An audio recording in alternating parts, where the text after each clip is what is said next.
大家好，我是彩虹。土豆居然也能吃上瘾，连吃3天都不腻，软糯拉丝，营养又美味。这个做法你一定要试试。首先准备350克土豆，这个是去皮后的重量，改刀切成块，装盘，上锅蒸熟。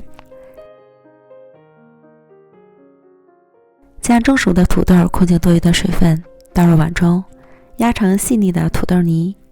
土豆最好选择干瓤的，这样的土豆水分含量少，压好的泥都是沙沙的。然后按个人口味加入少许盐和胡椒粉，增加底味。翻拌均匀，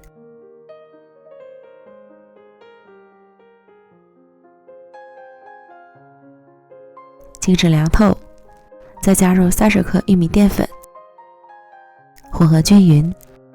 由于土豆蒸熟后的含水量不同，淀粉的用量要酌情添加。拌好的土豆泥是比较干爽的状态，如果发黏就要再加淀粉。将拌好的土豆泥平均分成8份，取1份捏紧实，再捏成小碗的形状，放入适量芝士碎，虎口收拢法包好。芝士碎不建议放多，否则加热时会撑破土豆泥。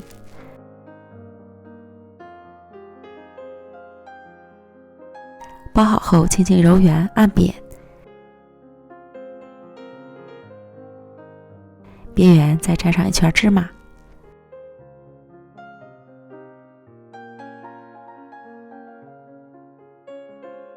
在手心中滚动几次，使芝麻粘得更牢固。这样一个生坯就做好了。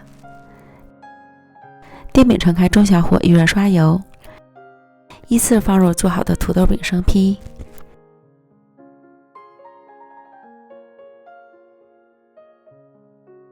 一面煎至变色后翻煎另一面。